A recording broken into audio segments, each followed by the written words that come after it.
Students, आज के lecture में हम लोग पढ़ेंगे collision theory of chemical reactions या collision theory of reaction rate, रासायनिक अभिक्रिया का संघट्ट या टक्कर सिद्धांत। तो ये थ्योरी जो है, इस थ्योरी को जो डेवलप किया था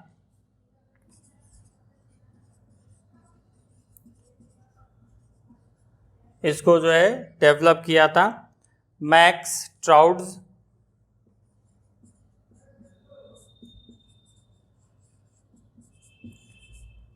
और विलियम लुइस। इस थ्योरी को जो है का प्रतिपादन जो है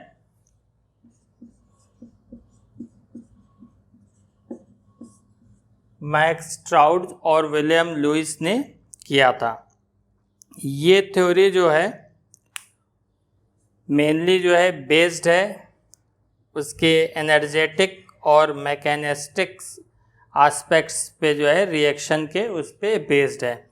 यानी ये जो है अभिक्रिया की जो ऊर्जा और्जेरिकी होती है और क्रिया विधि, इस पर जो है ये फोकस करती है, इस पर जो है ये प्रकाश डालती है। यानी ये थ्योरी जो है क्या बताती है, हमें जो है ये फोकस करती है किस पर, इनटू ये insight into energetic and mechanistic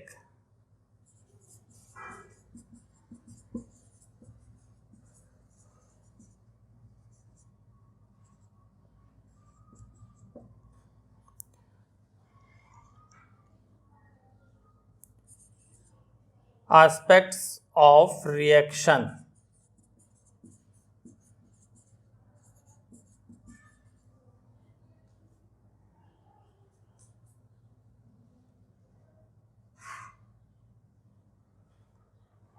यानी ये जो सिद्धांत है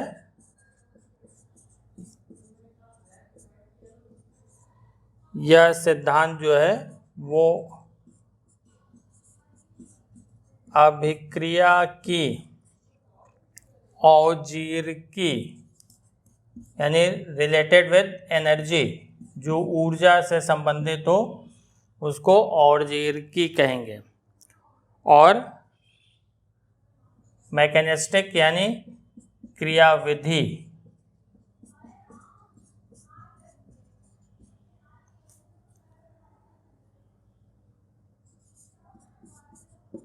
के संदर्भ में अधिक प्रकाश डालती है। यानी इस थ्योरी को जो है मैक्स ट्राउड्स और विलियम लुइस ने जो है डेवलप किया, और ये जो है उस किसी भी रिएक्शन की एनर्जी और मैकेनिज्म के एस्पेक्ट में, उसके संदर्भ में जो है ये प्रकाश डालती है। तो following are the postulates of this theory. इस थ्योरी की जो परिकल्पनाएं हैं, पोस्टुलेट, वो निम्नलिखित हैं।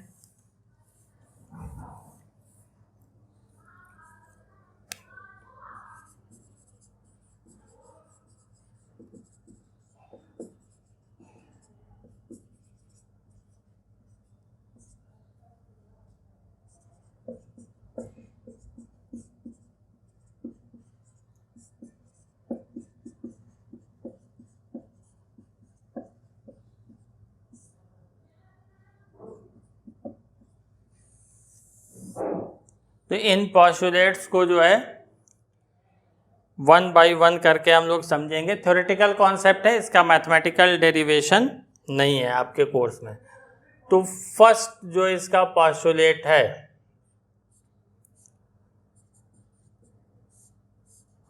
पहली परिकल्पना जो है इसकी है कि ये थ्योरी ये मानती है कि जो रिएक्टेंट के मॉलिक्यूल हैं वो हार्ड स्फीयर है और रिएक्शन होने के लिए जो है उनका कोलाइड होना यानी उनकी आपस में टक्कर होना आवश्यक है। अगर टक्कर नहीं होगी तो वो प्रोडक्ट में कन्वर्ट नहीं होंगे।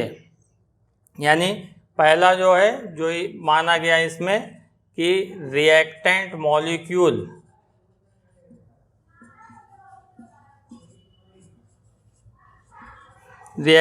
Molecules are hard sphere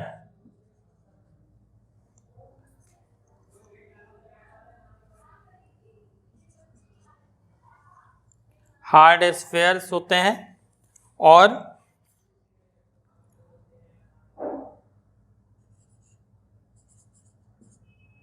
reaction occurs only when they collide with each other.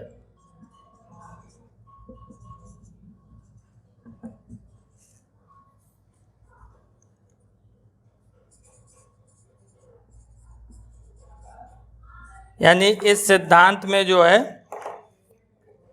अभिकारक के अणु जो है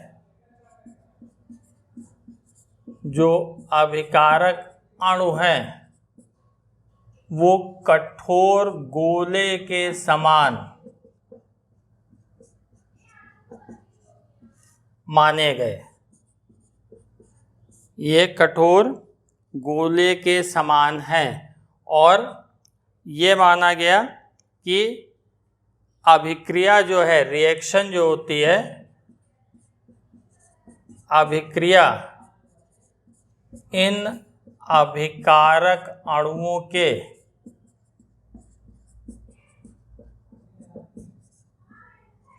टकराने के कारण होती है।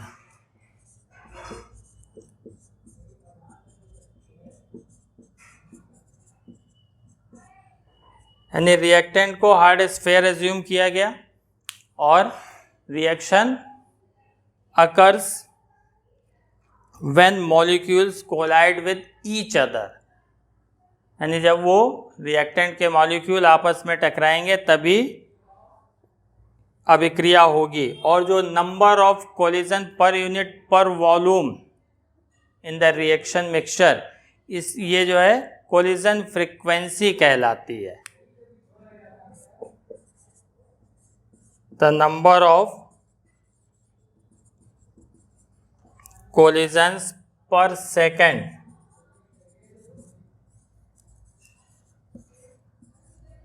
per unit volume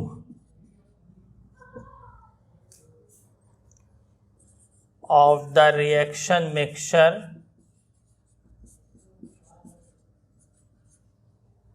is known as collision frequency.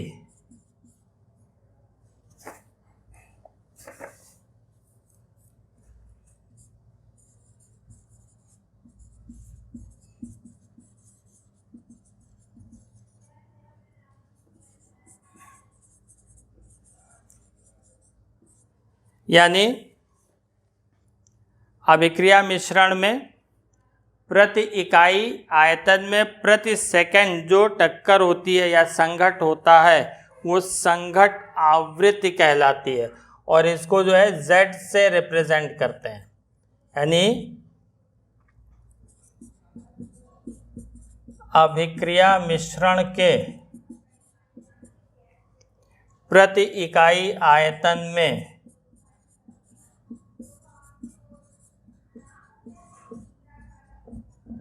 प्रति सेकंड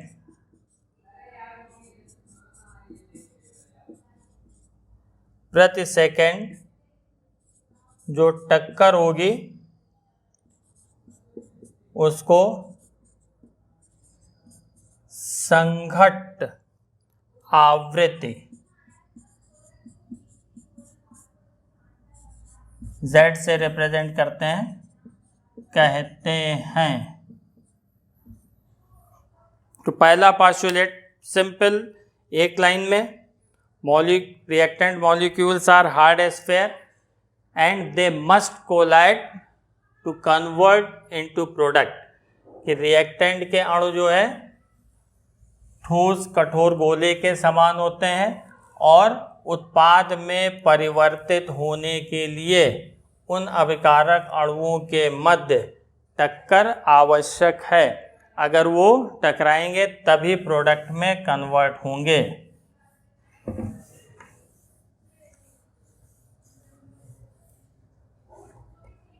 अब इसमें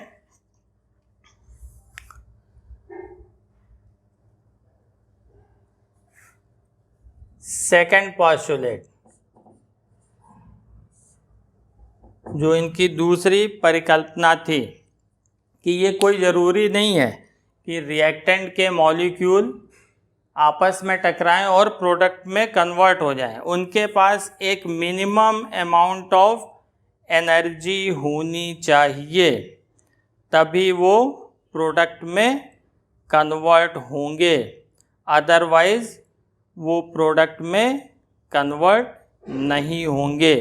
और वो मिनिमम एनर्जी क्या होती है? एक्टिवेशन एनर्जी, यानी अभिकारक अणुओं के पास केवल टक्कर होगी तो वो प्रोडक्ट में कन्वर्ट होंगे, उत्पाद में बदलेंगे, ऐसा आवश्यक नहीं है। ये उत्पाद में तभी बदलेंगे जब अभिकारक अणुओं के पास एक न्यूनतम ऊर्जा होगी, जिसको हम सक्रियण ऊर्जा कहते हैं। अगर उतनी ऊर्जा नहीं होगी तो वो टकराएंगे और वापस लौट जाएंगे, यानी they will collide and bounce back, ठीक, that is they will not convert into product, यानी वो टकराएंगे और वापस लौट जाएंगे, अर्थात वो उत्पाद में नहीं बदलेंगे। तो सेकंड क्या है? For a chemical reaction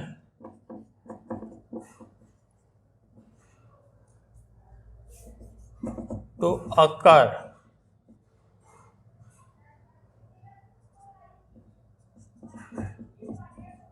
reactant molecules must have minimum amount of energy known as activation energy.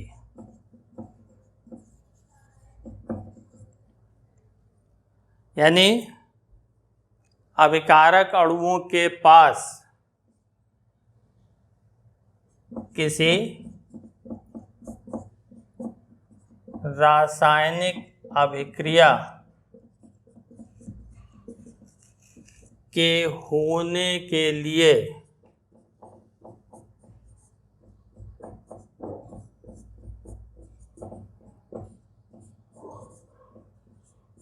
अभिकारक अणुओं के पास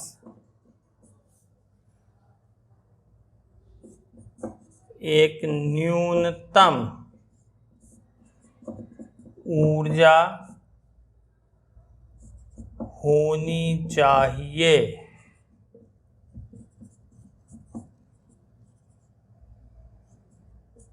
इस न्यूनतम ऊर्जा को सक्रियण ऊर्जा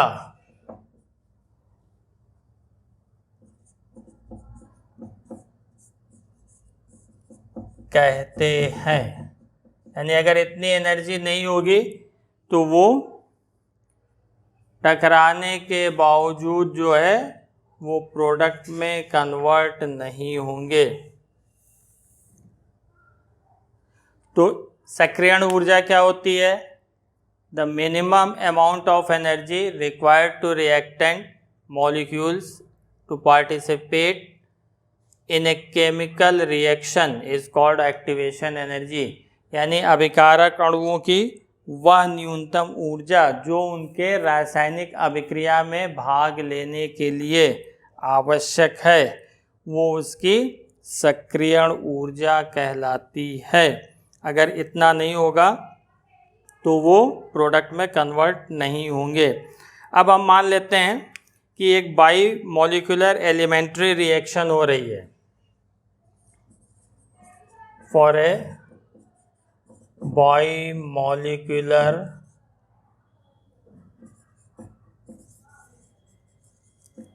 एलिमेंट्री रिएक्शन, यानी द्विअणुक प्राथमिक अभिक्रिया, बायोमॉलिक्यूलर यानी द्विअणुक प्राथमिक अभिक्रिया के लिए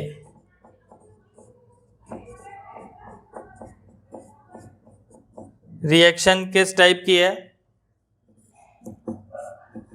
A+B जो है मान लीजिए प्रोडक्ट में कन्वर्ट हो रहा है, तो इस रिएक्शन के रेट ऑफ रिएक्शन को हम इस तरह से एक्सप्रेस कर सकते हैं, यानी ये जो रिएक्शन है इसके लिए rate of reaction can be expressed as, यानी इस अभिक्रिया के वेग को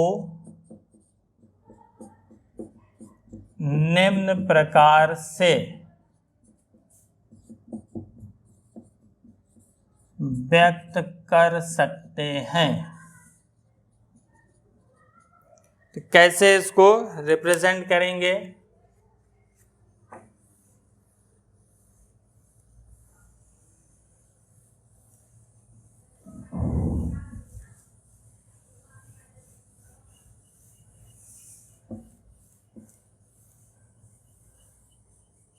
वो आपका रेट होगा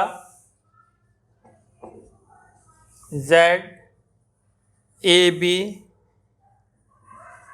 e raised to the power EA by RT, ये जो है इसका रेट होगा। इसके वेग को, रेट यानी वेग या दर, इसको इस तरह से रिप्रेजेंट कर सकते हैं। यहाँ पे ZAB क्या है? ये कोलिजन फ्रीक्वेंसी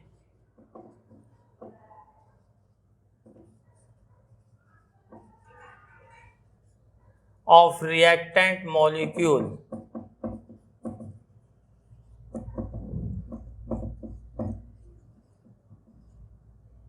यानी ये अभिकारक अणुओं का आवृत्ति गुणांक होता है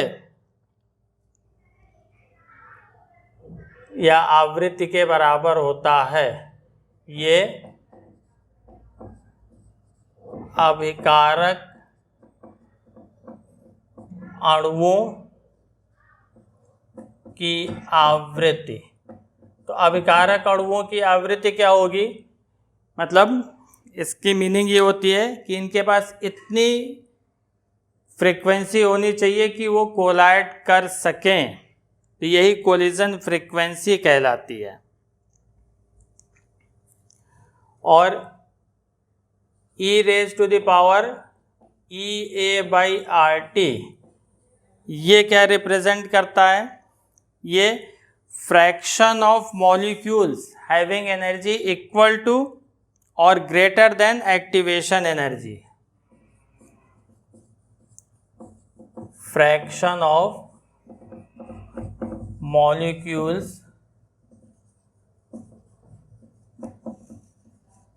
having energy equal to or greater than EA, ये means activation energy, यानी ये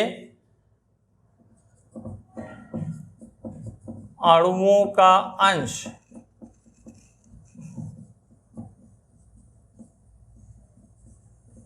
जिनकी ऊर्जा सक्रियण ऊर्जा के बराबर या उससे अधिक है।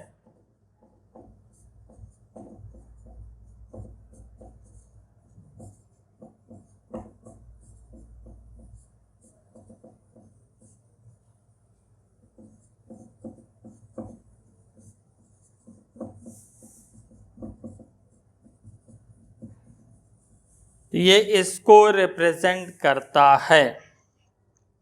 तो ये जो आपका इक्वेशन 1 है, अगर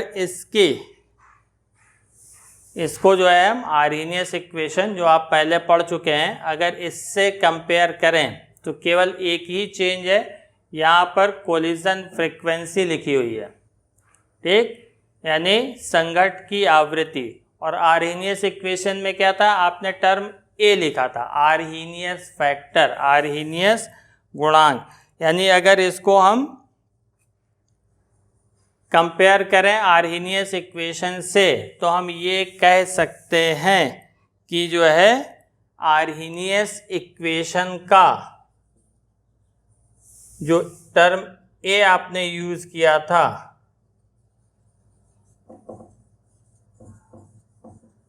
वो किससे रिलेटेड है, कोलिजन फ्रीक्वेंसी से रिलेटेड है, संघट्ट आवृत्ति से रिलेटेड होता है।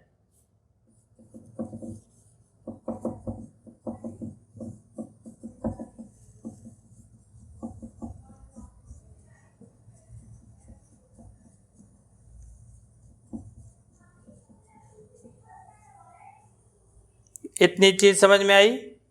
यानी यहाँ पे आपको दो चीजें क्लियर हुई, मॉलिक्यूल मस्ट कोलाइड, दूसरा मॉलिक्यूल यानी reactant molecule must have minimum amount of energy. अब ये दो फैक्टर होने के बाद भी कोई ज़रूरी नहीं है कि ये रिएक्शन जो है, जो रिएक्टेंट के बीच हो रही है, वो प्रोडक्ट में कन्वर्ट हो जाए, यानी रिएक्टेंट के सारे मॉलिक्यूल जो हैं वो प्रोडक्ट में कन्वर्ट हो जाएं। तो उसके लिए तीसरा पॉस्टुलेट जो है उसके आगे इन्होंने ये बताया, क्योंकि ये सिंपल एलिमेंट्री रिएक्शन, जैसे अभी हमने A+B बायोमोलिकुलर रिएक्शन लिखा, जो है द्विआणुक अभिक्रिया, इन सब में तो होगी, इन सब में पॉसिबिलिटी ज़्यादा रहती हैं रिएक्टेंट के प्रोडक्ट में कन्वर्ट होने की। लेकिन अगर कोई रिएक्शन कॉम्प्लेक्स रिएक्शन है, जो जटिल अभिक्रियाएं होती हैं, उसमें सभी कोलिजन और सभी मॉलिक्यूल के पास जो है वो पर्याप्त गतिज ऊर्जा होने के बाद भी ये कोई ज़रूरी नहीं है कि वो प्रोडक्ट में कन्वर्ट हो। तो इसके लिए तीसरा कॉन्सेप्ट उन्होंने जो अपना पोस्टुलेट दिया कि जो कोलिजन होता है रिएक्टेंट मॉलिक्यूल का, the collision in which molecule collide, एक must have sufficient kinetic energy. Kinetic energy इसी को हम थ्रेशोल्ड एनर्जी यहाँ कह सकते हैं, that is threshold energy, and proper orientation, इसका रिएक्टेंट मॉलिक्यूल का ओरिएंटेशन जो है वो प्रॉपर हो, ताकि इजीली रिएक्टेंट के बॉन्ड ब्रेक हो सकें और न्यू बॉन्ड फॉर्म हो, यानी प्रोडक्ट में वो कन्वर्ट हो। यानी ये कोई ज़रूरी नहीं है कि अभिकारक के अणु आपस में टकराएं और उनके पास सक्रियण ऊर्जा हो और वो प्रोडक्ट में कन्वर्ट हो। प्रोडक्ट में कन्वर्ट होने के लिए कोलिजन एक्टिवेशन एनर्जी और एक मिनिमम अमाउंट ऑफ एनर्जी, एक न्यूनतम गतिज ऊर्जा जिसको हम थ्रेशोल्ड एनर्जी या देहली ऊर्जा कहते हैं, उतनी ऊर्जा होने के साथ साथ उनके अभिकारक अणुओं का अभिविन्यास भी उचित होना चाहिए, अन्यथा वो एनर्जी रखते हुए भी कोलाइड करेंगे and they will bounce back, और वो टकरा करके वापस आ जाएंगे और प्रोडक्ट में कन्वर्ट नहीं होंगे। तो इसको हम लोग एक एग्जाम्पल से समझते हैं।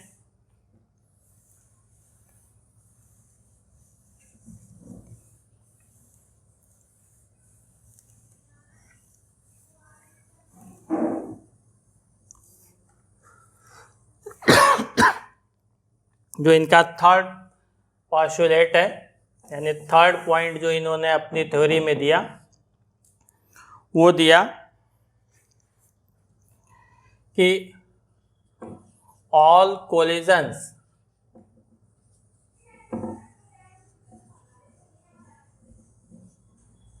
Do not lead to formation of product.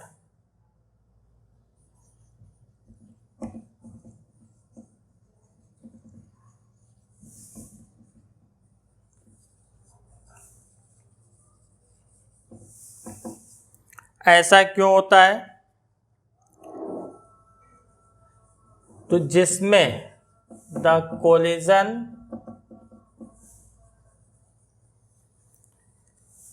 in which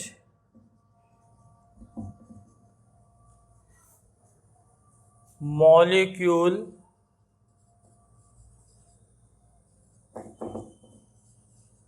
collide with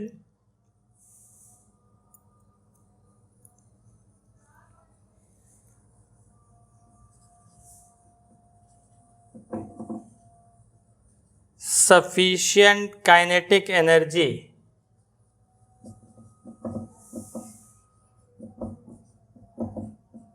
इसी को जो है हम थ्रेशोल्ड एनर्जी कहते हैं, called as threshold energy.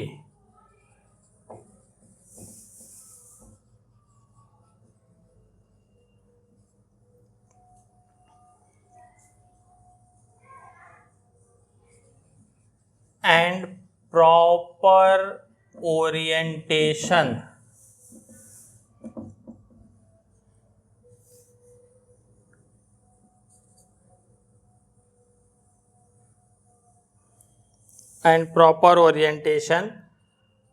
so as to facilitate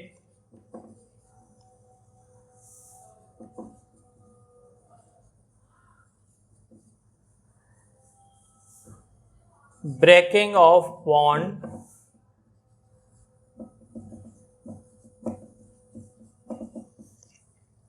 between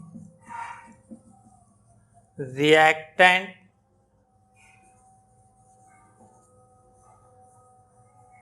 and formation of new bond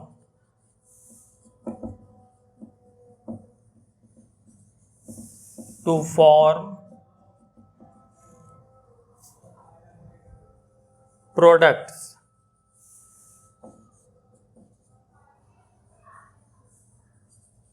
are called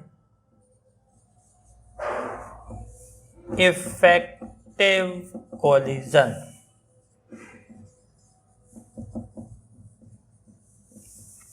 यानी रिएक्टेंट के मॉलिक्यूल जो आपस में टकरा रहे हैं उनके पास एक सफिशिएंट गतिज ऊर्जा, पर्याप्त गतिज ऊर्जा होनी चाहिए जिसको हम दहली ऊर्जा कहते हैं, और उनका ओरिएंटेशन, अभिविन्यास भी ऐसा होना चाहिए कि अभिकारक के बॉन्ड आसानी से ब्रेक हो और नए बॉन्ड बन जाएं। तो इसी को कहते हैं हम प्रभावी टक्कर, यानी अभिकारक अणुओं के मध्य प्रभावी टक्कर होनी चाहिए। तो प्रभावी टक्कर के लिए क्या होना चाहिए कि उनके पास, इफेक्टिव कोलिजन के लिए उनके पास क्या होना चाहिए, थ्रेशोल्ड एनर्जी ये होना चाहिए, और इसके साथ साथ proper orientation of reactant molecule. यानी इसके जो 2 पॉइंट तीसरे पोस्टुलेट में है कि प्रॉपर ओरिएंटेशन और थ्रेशोल्ड एनर्जी होनी चाहिए। यानी जो सभी टक्करें होती हैं वो सभी टक्करों में उत्पाद नहीं बनता है। तो बनेगा किसमें कि वे टक्कर या वे संघट्ट जिनमें पर्याप्त गतिज ऊर्जा,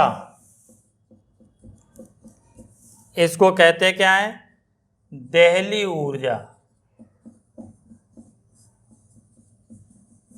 थ्रेशोल्ड एनर्जी, जिनमें पर्याप्त गतिज ऊर्जा तथा अभिकारक अणुओं का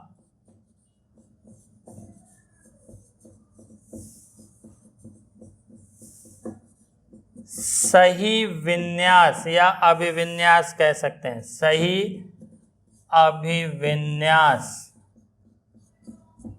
होता है, वे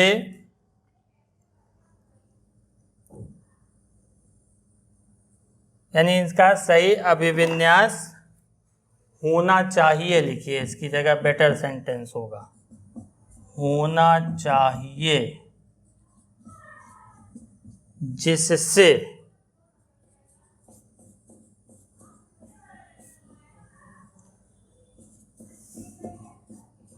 अभिकारक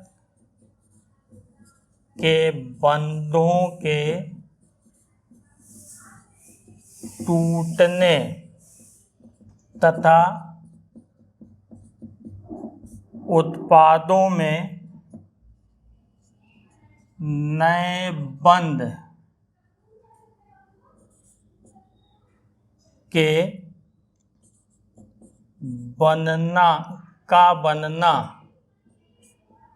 आसान हो।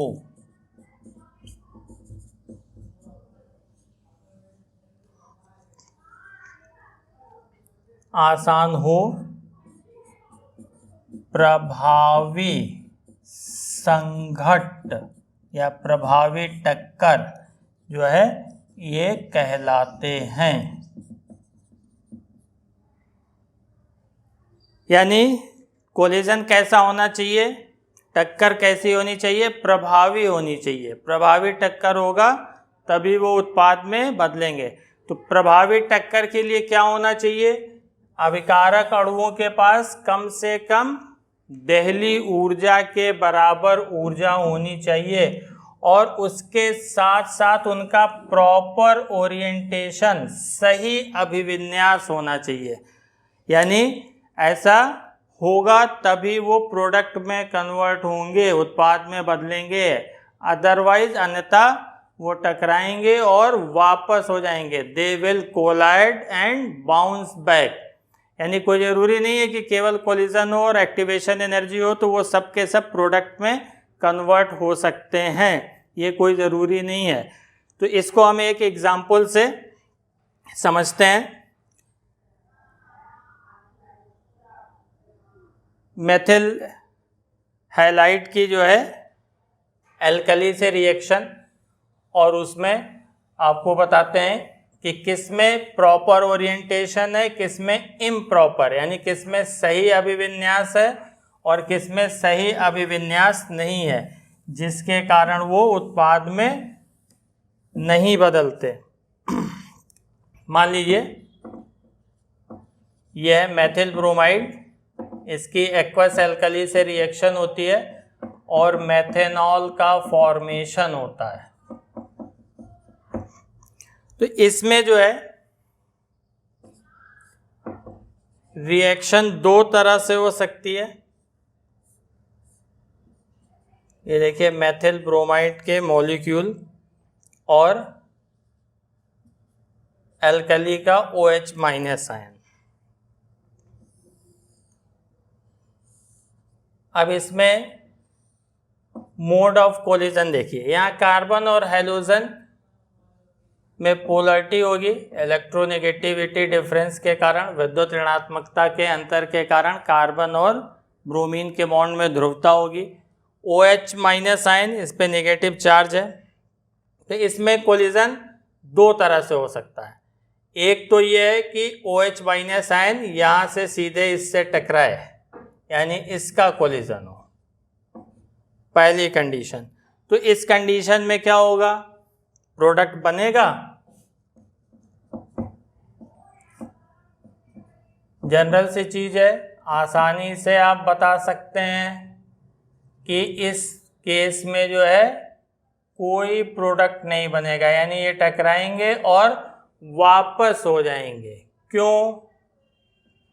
ये नेगेटिव आयन और यहाँ पे नेगेटिव चार्ज, तो जैसे ही कोलिजन के लिए ये आगे आएगा तो इसके जो नेगेटिव चार्ज हैं, नेगेटिव पोलरिटी, ये एक दूसरे को रिपेल करेंगी और इसमें कोई प्रोडक्ट नहीं बनेगा, कोई उत्पाद नहीं बनेगा। तो इसको हम लोग क्या कहेंगे,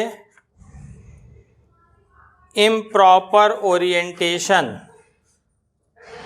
यानी यहाँ पे मॉलिक्यूल जो रिएक्टेंट के हैं इनका इम्प्रॉपर ओरिएंटेशन है।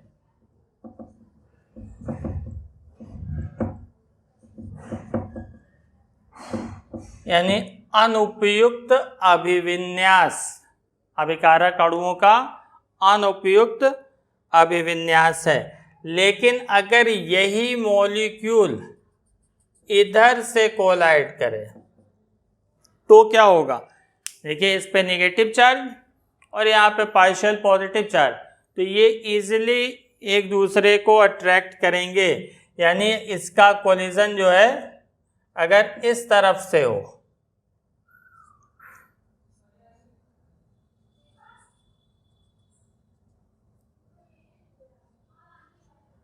तो ये आसानी से कोलाइड करेंगे इस पे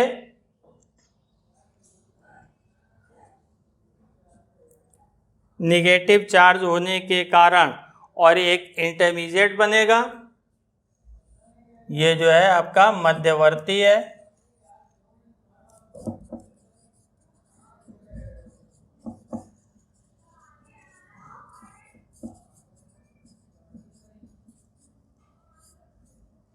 और ये फाइनली जो है नए बॉन्ड में ब्रेक होंगे, कुछ पुराने बॉन्ड टूट जाएंगे और प्रोडक्ट का फॉर्मेशन हो जाएगा।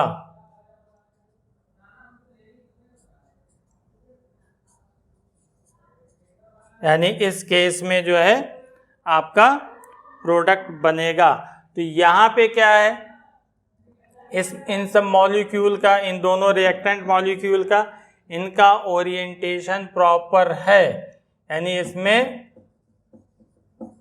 प्रॉपर ओरिएंटेशन है, उचित अभिविन्यास है, या इसको आप कह सकते हैं कि इसका उपयुक्त या सही अभिविन्यास है, जिसके कारण ये प्रोडक्ट में कन्वर्ट होते हैं। तो इस तरह से जो है जो इफेक्टिव कोलिजन है उसको एक्सप्लेन करने के लिए जो है एक नया फैक्टर जो है P, जिसको प्रोबेबिलिटी या स्टेरिक फैक्टर कहते हैं, वो इंट्रोड्यूस किया गया और वो ये बताता है कि रिएक्टेंट के मॉलिक्यूल जो है वो प्रॉपरली ओरिएंटेड हैं।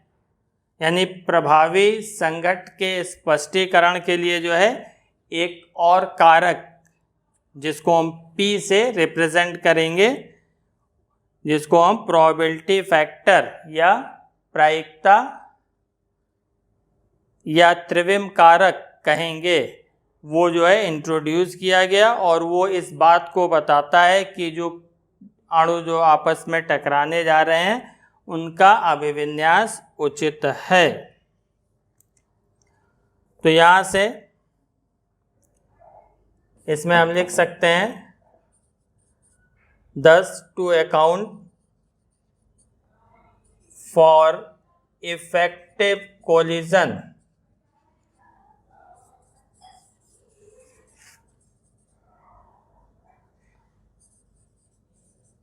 another factor P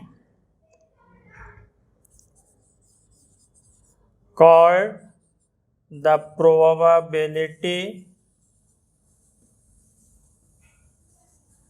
or steric factor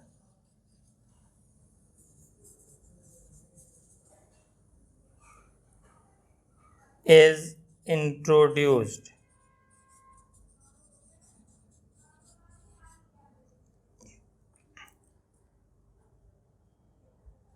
इसका मतलब ये क्या बताएगा कि कोलिजन मॉलिक्यूल जो है वो प्रॉपरली ओरिएंटेड हैं. It takes into account the fact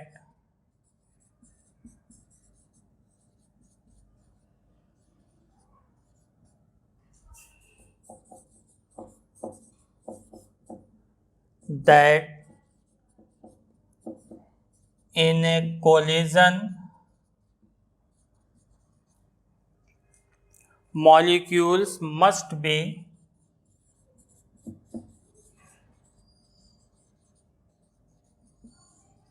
properly oriented.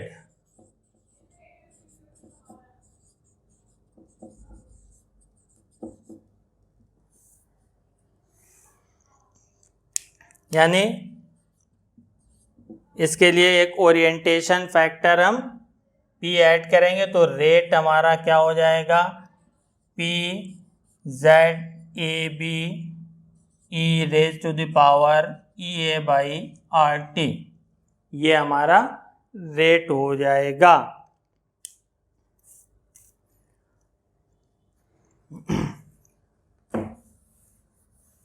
इसी को हिंदी में भी लिख दे रहे हैं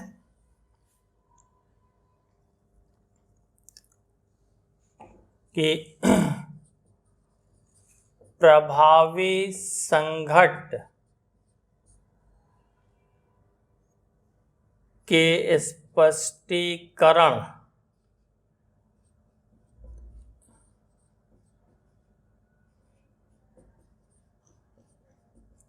के लिए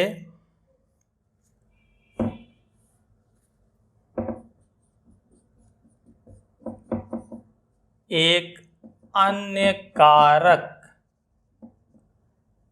अनदर फैक्टर यानी अन्य कारक P जिसे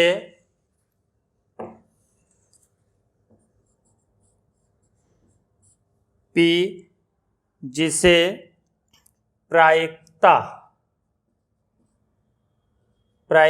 यानी प्रोबेबिलिटी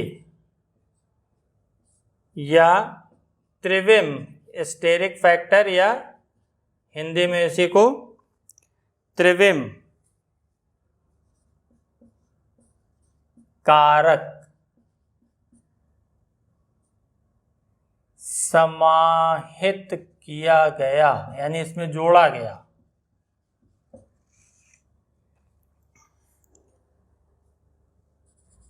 यह इस बात को बताएगा या बताता है, यह इस बात को बताता है कि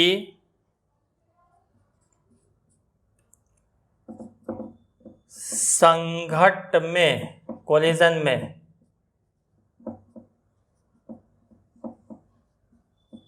अभिकारक अणुओं का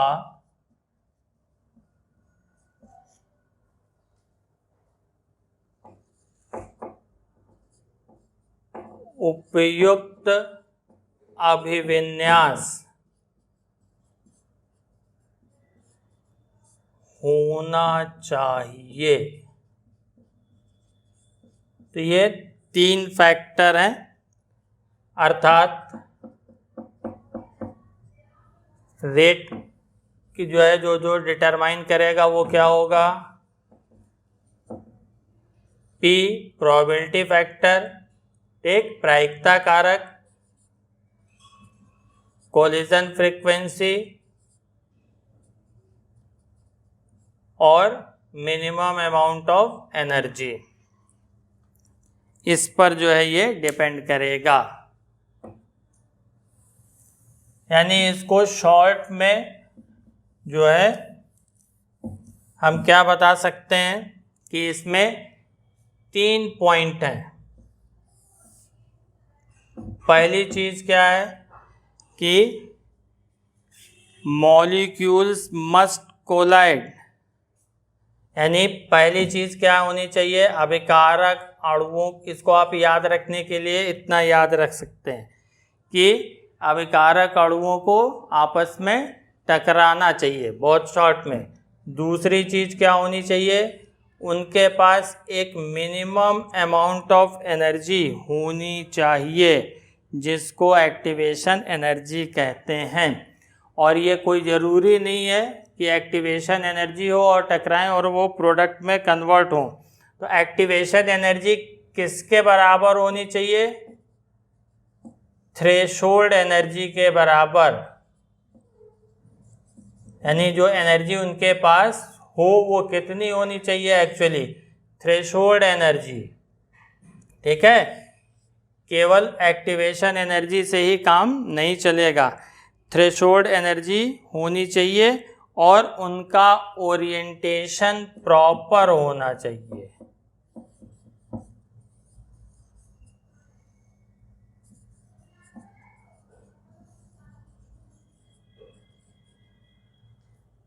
तो केवल 3 पॉइंट की एक्टिवेशन एनर्जी है।